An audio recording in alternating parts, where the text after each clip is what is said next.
Alam mo ba kung ano yung nag-iisang trabaho na sobrang hirap? Yung pinakamahirap na trabaho? Trabaho na araw-araw OT? Trabaho na araw-araw paggising mo pa lang kailangan tatrabahuhin mo na? Trabaho na walang pahinga? Trabaho na walang sahod? Merong ganyan. Merong ganyan, hindi lang napapansin. Hindi lang napag-uusapan. Alam mo kung ano yon? Pagiging housewife. Di ba? Pagiging magbahay. Pagiging isang ina. Totoo, di ba? Nananawagan ako sa lahat ng nanay dito, lahat ng may bahay dito, lahat ng may anak dito. Panoorin nyo tong video na to kung tama lahat ng sasabihin ko. Napakahirap pala talaga maging isang housewife, ano? Pagising mo sa umaga, mag-aasikaso ka. Naglilinis ka ng bahay habang nag-aalaga ka ng bata. Ikaw magbabudget ng binibigay sa'yo ni mister na sahod niya. Naubos na yung oras mo araw-araw, matutulog kang puyat, gigising kang pagod. Tapos bukas ganun ulit. Aasikasuhin mo yung bahay, aasikasuhin mo yung bata. Magluluto ka, maglalaba ka, maglilinis ka, mamamalansya ka. Maghuhugas ka ng pinagkainan. Ikaw gagalaw sa buong bahay. Tapos ano kapalit? Pag-uusapan ka ng ibang tao. Palamunin ka lang daw.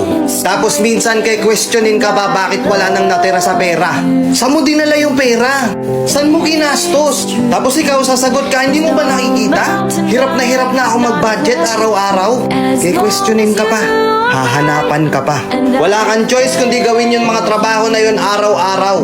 Kahit na minsan marami kang naririnig na pinag-uusapan ka, napakadali lang naman yung ginagawa mo, nasa bahay ka lang naman. Hindi naman ikaw yung nagtatrabaho. Simpleng-simple lang yung gagawin mo. Gusto ko lang malaman ng lahat ng mga nanonood dito na huwag niyong minamaliit yung mga babae porket nasa bahay lang sila. Hindi porket naandun lang sila, nasa bahay sila, di sila umaalis, wala na silang ginagawa. Sobrang hirap na trabaho. Sobrang nakakapagod. Pero wala silang choice. Kailangan nilang gampanan yung responsibilidad nila. Na minsan, yung iba pa nga dyan, masakit to kung sa masakit, pero ang trato sa inyo katulong na, di ba? Minsan sasabihin ng mga nanay natin, hirap na ako maglaba, suot lang kayo ng suot ng damit. Ano ba, baso na lang, hindi nyo pa mahugasan. Nakaayos na yung damit mo, kukunin mo pa yung nasa ilalim ni hindi mo man lang maibalik ng maayos. Di ba? Pero yung simpleng mga bagay na yun na ikaw nang ikaw yung paulit-ulit na nag-aayos no, nakakapagod, di ba? Araw-araw ganun yung ginagawa mo. Araw-araw bakit ganun? Parang hindi nila maintindihan. Tapos ikaw pa yung ituturing na walang kwenta sa bahay. Ikaw pa yung sasabihan na hayahay. Mga tol, alagaan nyo din yung mga asawa nyo.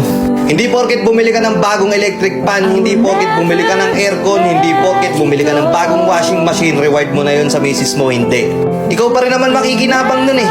Regaluhan mo din kahit paminsan-minsan na mga bagay na marirealize niya na na-appreciate mo yung ginagawa niya. Igala mo, dalin mo sa salon, sa spa.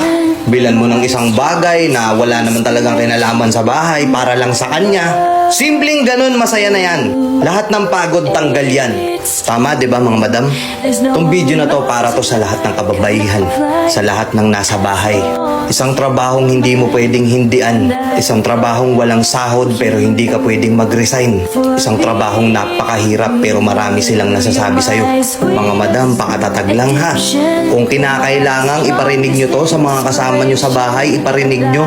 Baka sakaling magbago yung pagtingin sa inyo. Baka sakaling matauhan at maintindihan kung gaano kahirap yung pagiging housewife sa bahay nyo.